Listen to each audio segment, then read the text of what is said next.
छात्रों मैंने बताया था कि इंग्लिश कन्वर्सेशन जानना कितना ज़रूरी है। इसके लिए मैंने सिलेबस भी आपको डिक्टेट करवाया हुआ है और मैंने ये भी बताया था कि सिलेबस के मुताबिक हम लोग स्टेप बाय स्टेप चलेंगे तो बहुत जल्द और बहुत आसानी से ही अंग्रेजी बोलना चालू कर देंगे। तो आइए हम चलते हैं सिलेबस पर। लेकिन छात्रों, सिलेबस पर जाने से पहले एक बात और मुझे याद आ गई है जो आपको बताना बहुत ही ज़रूरी है। अगर मैं न बताऊं तो हो सकता है कि कहीं ना कहीं संकोच आपके दिमाग के किसी कोने में रह जाएगा। तो आइए हम उन बारे में सीखते हैं कि वो कहते क्लू पॉइंट्स कहते क्या है।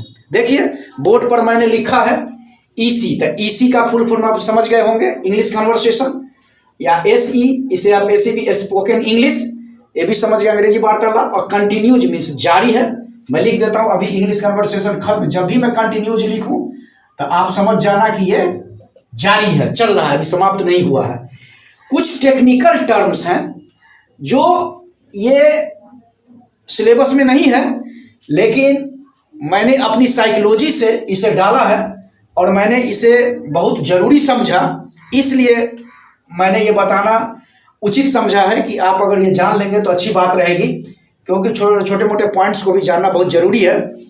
देखिए यहाँ पे मैंने लिखा है अवॉइडेबल यानी त्याज। तो त्याज का मतलब होता है त्यागने जो, उसे आपको स्वीकार नहीं करना है, रखना नहीं है, उसे त्याग दीजिए सदा के लिए। और इधर मैंने लिखा है दाएं साइड में एक्सेप्टेबल यानी स्वीकार्य। तो ये सारे पॉइंट स्वीकार्य हैं, इसे आपको मानना पड़ेगा और इसे आपको हटाना होगा, यानी ये सारे आपको हटा के ही चलना होगा।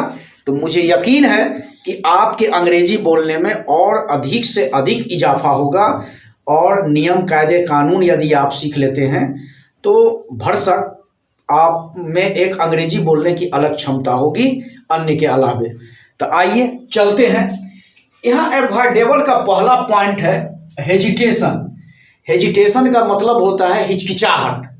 देखिए होता क्या है कि कई लोगों को आपने देखा होगा कि वो अंग्रेजी लिखना भी जानते हैं, पढ़ना भी जानते हैं और बोलना भी जानते हैं, लेकिन जब बोलने की बारी आती है तो उनकी हवा निकल जाती है कि अरे बाबा मैं क्या बोलूं, जबकि वो जान रहे हैं।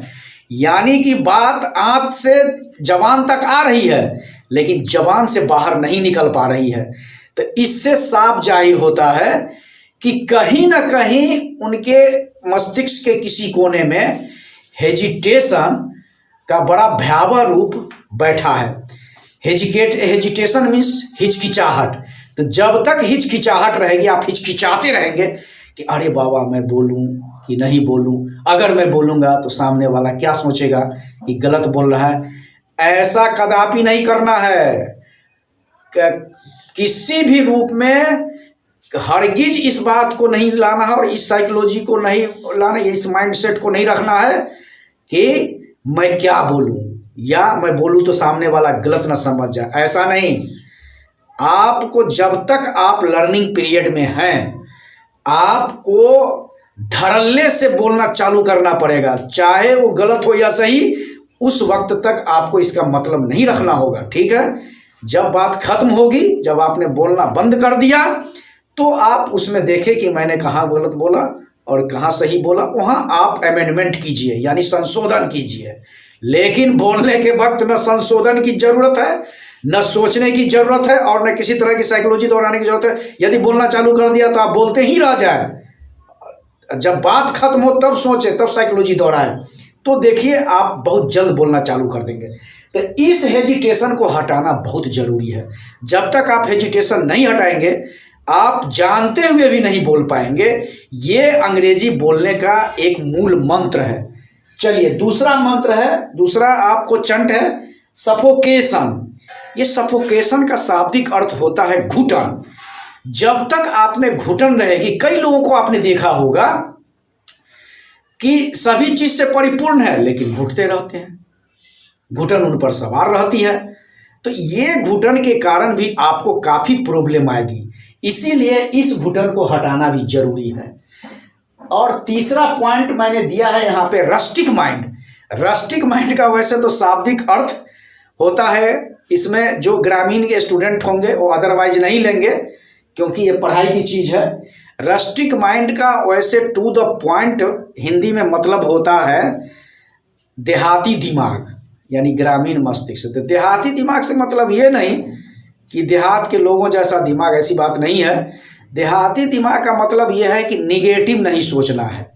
जैसे कई छात्र मेरे पास आते हैं और जब मैं उनको अंग्रेजी बोलना सिखाता हूँ तो प्रायः वो यह कह बैठते हैं कि सर जी ये तो मेरे से 7 जन्म में भी संभव नहीं होगा, मैं नहीं बोल पाऊंगा, आप व्यर्थ में अपनी मेहनत और वक्त जाया कर रहे हैं, ये संभव ही नहीं है मेरे लिए, क्योंकि कभी मैंने सीखा ही नहीं, कभी सिखाया भी नहीं गया, क्योंकि हमारे गांव में इसकी पढ़ाई थी ही नहीं।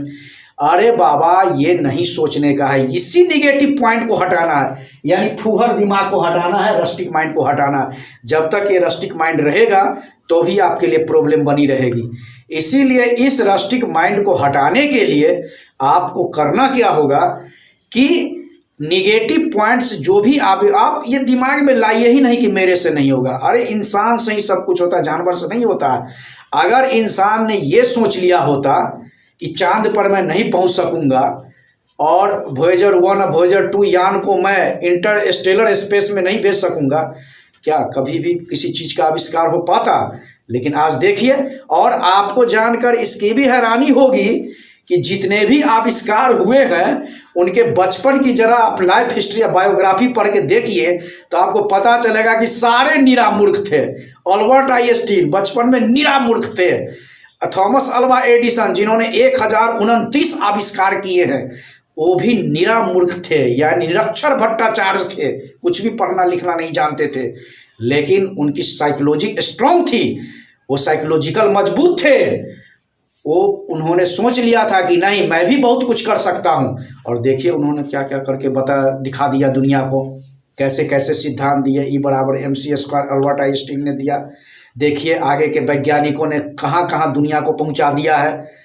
तो कहने का मतलब ये है कि इस निगेटिव माइंड को नहीं लाइए, आप भी अपने दिमाग में ये पॉइंट को रखिए कि नहीं, मैं भी बहुत कुछ कर सकता हूँ, मैं भी आगे बढ़ सकता हूँ। तो इसलिए मेरा कहना है छात्रों कि कृपया आप इस रस्टिक माइंड को नहीं रखें। चलिए, इतनी चीज़ों को जब भी आप मेरे क्लास में आएंगे स्टडी के लिए, खास करके इंग्लिश कन्वर्सेशन के क्लासेस में अगर आप आएंगे तो आपको मैं एक नसीहत दे रहा हूँ कि जब भी आप घर से निकलेंगे तो आसपास में अगर कोई चाय की दुकान होगी या कोई छोले भटूरे पकौड़े की दुकान होगी और उनका चूल्हा जल रहा होगा, तो आप ये 3 चीज़ों को उसी में पूर्णाहुति दे के ही आएंगे। इनको लेके आप नहीं आएंगे, इनकी आप श्रद्धांजलि अर्पित करके ही आएंगे मेरे पास। अगर आप लेके आके मेरे क्लास में बैठेंगे तो फिर बात नहीं बन पाएगी। इसीलिए उस चूल्हे में इन सारे की आहुति देकर ही मेरे क्लास में आएंगे। और जब भी घर से चलेंगे और मेरे क्लास में आने के बारे में सोचेंगे तो ये नहीं सोचेंगे आप कि मैं क्लास करने जा रहा हूँ, 1 घंटे का क्लास होगा, इसके बाद बात खत्म हो जाएगी। ऐसा नहीं, आप यूं सोच के आएंगे, और पार्टिकुलरली इंग्लिश कन्वर्सेशन के क्लास में, कि मैं अमेरिका जा रहा हूं और अमेरिका के क्लास में बैठना है। ये आप सोचेंगे तो भरसक आपकी साइकोलॉजी इंग्लिश बोलने के मामले में काफ़ी स्ट्रांग होगी और आप बहुत धड़ल्ले से इंग्लिश बोलना चालू कर देंगे। तो क्या मैं यकीन करूं कि आप इन चीज़ों को जब घर से निकलेंगे तो आसपास के किसी भी छोले भटूरे पकौड़े या चाय की दुकान, जो चूल्हा जल रहा हो उसकी अग्नि में इसकी पूरी तरह आहुति दे के आएंगे।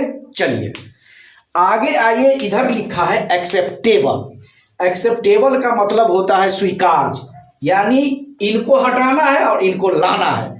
मेरे क्लास में जब भी आप आएंगे तो इन चीज़ों को लाएंगे आप। कैसे? पहला है होम लैंग्वेज।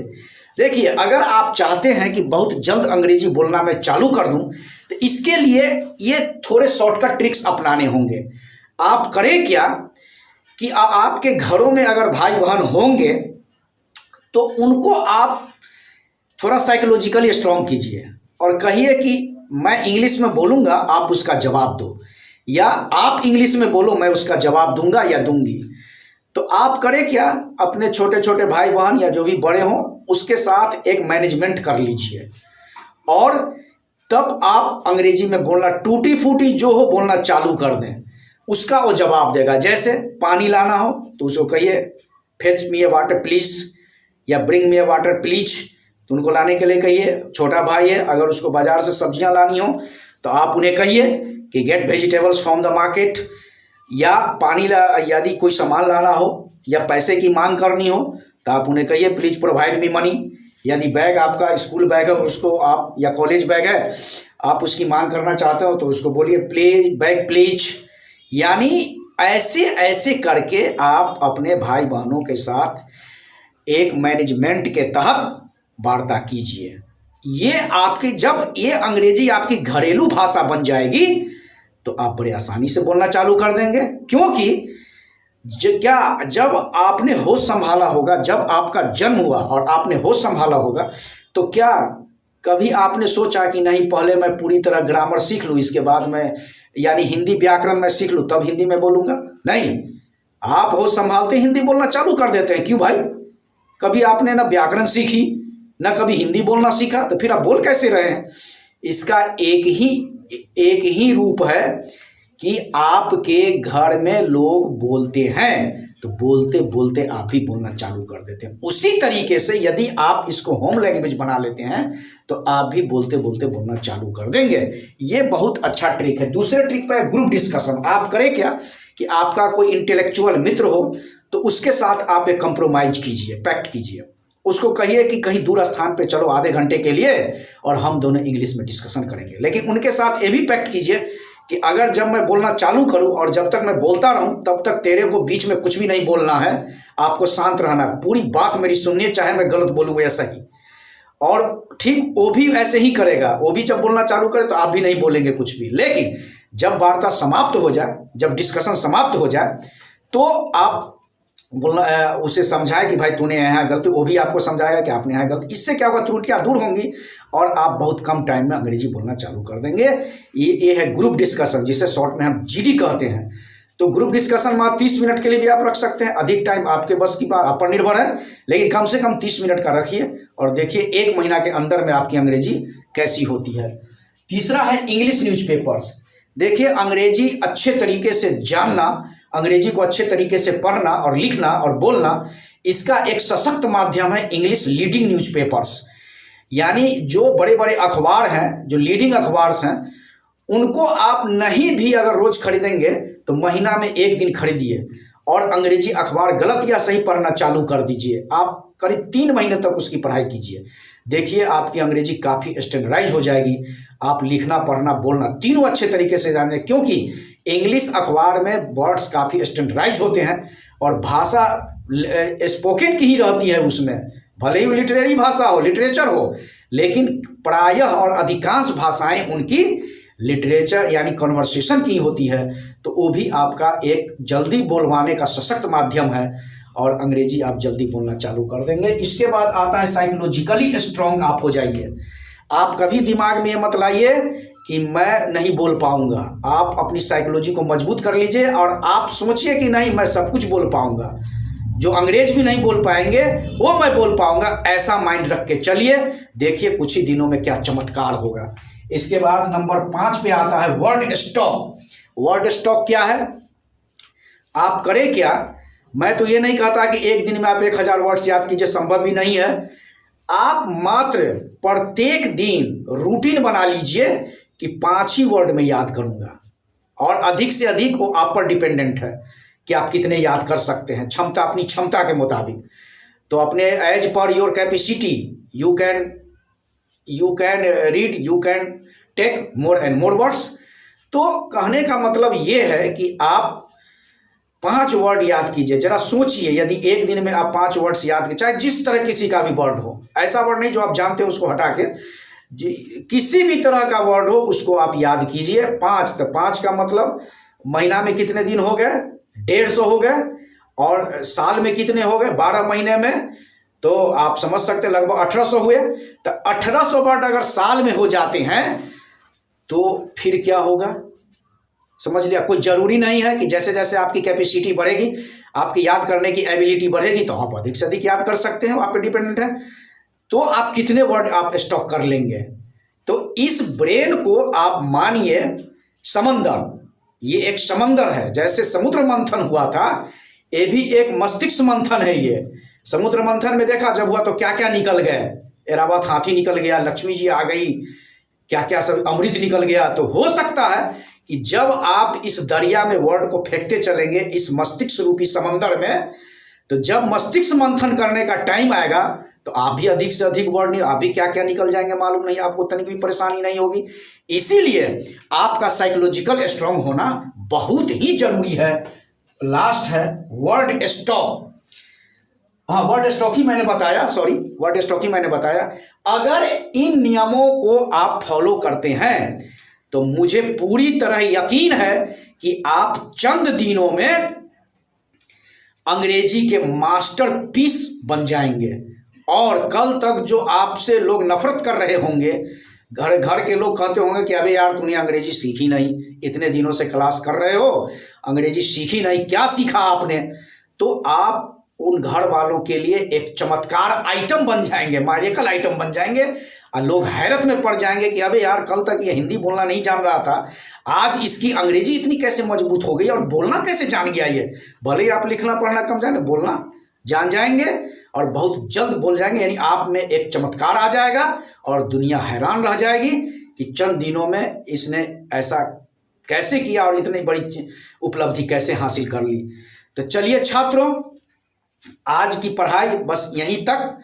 फिर हम अगली कक्षा में अब कुछ और आइटम्स बच गए हैं जो मैं बताऊंगा, तब मैं चैप्टर 1 चालू करूंगा।